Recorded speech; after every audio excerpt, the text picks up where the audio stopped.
I had the privilege of meeting a professor in this January. He gave a talk at Nirma University, and he shared findings of some research that he had done. He's based at Stanford, Professor Rafiq Dasani, and I have his permission to reproduce the findings of his research. What he found was quite interesting. Stanford is located in the Silicon Valley area. And Professor Dasani has interacted with entrepreneurs in Silicon Valley. And one of the questions that he asked the heads of different technology companies was what they felt about the quality of their Indian workforce compared to other countries. How do Indian talent rank with, let's say, China, Europe, or we know that Indian engineers are brilliant. Individually, they rise to the top of their fields. We have a lot of examples. But as an employer, would hiring Indian talent be their first preference? And the answer that he received was Indian talent is not the most preferred talent for some reason. And Professor Dasani decided to dig a little deeper and study the comparative teaching methodologies or education systems in India and he looked at the United States as a comparator. And what he found was quite interesting. Part of the feedback that he received from entrepreneurs in Silicon Valley was that Indian talent has a lot of knowledge,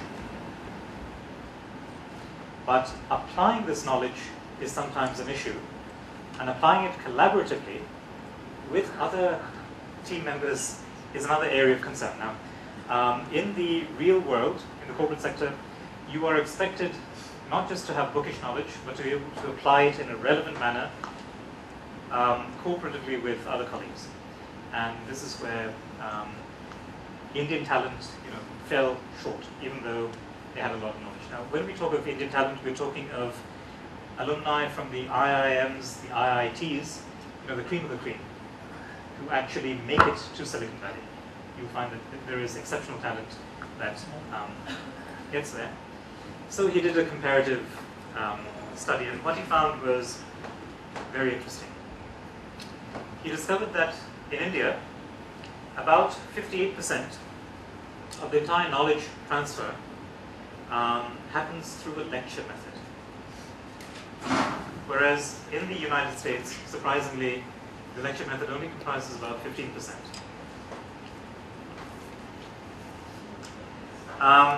In terms of experiments and demonstrations, there isn't too much of a difference.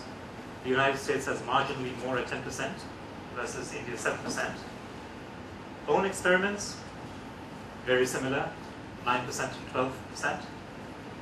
Group projects was an area where there was another major shift. In India, group projects apparently only comprised of 3% of the total pedagogy or andragogy, whereas in the United States it was 40%.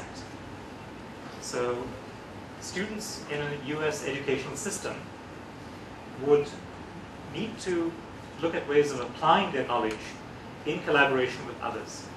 And this makes people who pass out of that system more better equipped